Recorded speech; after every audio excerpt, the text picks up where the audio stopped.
அனைவருக்கும் வணக்கம். மே 18 current affair பார்க்கலாம்.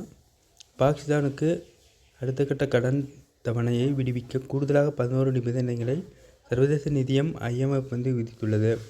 இந்தியாவுடன் நீடித்த மோதல் போக்கால் பாகிஸ்தானுக்கு கடன் வழங்கும் திட்டத்தை காண நிதி மற்றும் சீர்திருத்த இலக்குகளுக்கு பாதிப்பு ஏற்படலாம் என IMF எச்சரித்துள்ளது. அதாவது 11 நிபந்தனைகள் வழங்கப்பட்டிருக்கு பாகிஸ்தானுக்கு. இந்தியாவுடன் நீடிக்கும் மோதல் போக்கால் பாகிஸ்தானுக்கு கடன் வழங்கும் திட்டத்துக்கு நிதி மற்றும் சீர்திருத்த இலக்குகளுக்கு பாதிப்பு ஏற்படலாம். IMF பாகிஸ்தானுக்கு தந்திருக்கு 11 நிபந்தனைகள்.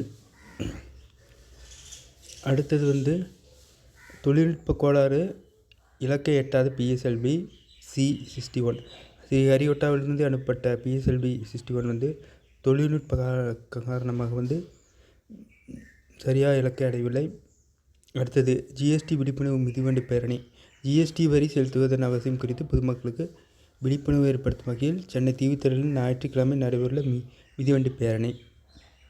சந்தன மரம் வெட்டி கடத்தல் 7 பேருக்கு 5 லட்சம் அபராதம் உதகையில் நடைபெற்றது. இது அடுத்தது அரசமைப்பு சட்டமே உயர்வானது அப்படின்னு உச்சநீதிமன்ற தலைமை நீதிபதி PR கவாய் சொல்லியிருக்காரு மும்பையில் நடந்த நிகழ்ச்சியில். பாகிஸ்தானில் லஷ்கர் பயங்கரவாதி மர்ம நபர்களால் சுட்டுக்கொலை. இந்தியாவில் பல தாக்குதல்களின் தொடர்புடைய வருவர். அமெரிக்க நிறுவனத்துடன் அதானி நிறுவனம் ஒப்பந்தம். நீர்மூழ்கி கப்பல் தாக்குதலை தடுக்கும் தொழில்நுட்பத்தை ஒப்பந்தம் செய்யப்பட்டிருக்கு. மேற்கொள்ளப்படும் தாக்குதலை எதிர்கொள்ளும் வகையில் தொழில்நுட்பங்களை மேம்படுத்த அமெரிக்காவைச் சேர்ந்த ஸ்பாட்டன் நிறுவனத்துடன் ஒப்பந்தம் மேற்கொண்டுள்ளதாக தொழிலதிபர் அதானியின் நிறுவனம் ஞாயிற்றுக்கிழமை தெரிவித்துள்ளது. அடுத்தது ஜாஸ்மின் பாலினி சாதனை. இத்தாலியன் ஓப்பன் டென்னிஸ் போட்டியில் மகளிர் ஒற்றையர் பிரிவில் உள்நாட்டு வீராங்கனை ஜாஸ்மின் பாலினி சாம்பியன் பட்டம் வென்றிருக்காரு.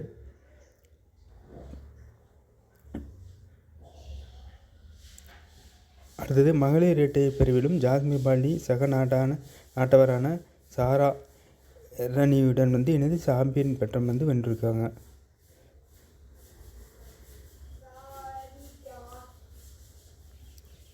அபார வெற்றியுடன் பிளே ஆஃபில் குஜராத் வெற்றி பெற்றிருக்கு. அபார வெற்றியின் பிளே ஆஃபில் குஜராத் 12 ஆட்டத்தில் 9 வெற்றி பெற்றிருக்கு. காசா மீதான இஸ்ரேல் தாக்குதல் 103 பேர் உயிரிழப்பு. அடுத்தது ரொம்ப முக்கியமான கரண்ட் அஃபேர். அதாவது என்னென்னா, மன்னார் வளைகுடா மறுசீரமைப்பு திட்டம் குறித்து தமிழக சுற்றுப்புறச்சூழல் காலநிலை மாற்றம் வனத்துறை கூடுதல் தலைமைச் செயலர் சுப்ரியா சாஹி கூறியது.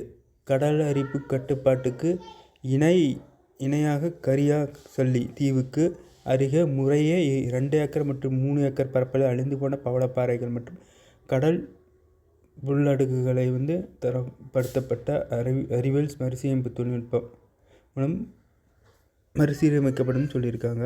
டூகாங் எனப்படும் கடல் பசு போன்ற உயிரினங்கள் அதிகரித்து கரிமத்தை பிரித்தெடுத்தலும் கரையோர பாதுகாப்பு பங்களிப்பை வழங்கப்படும் என உறுதி செய்கின்றனர்.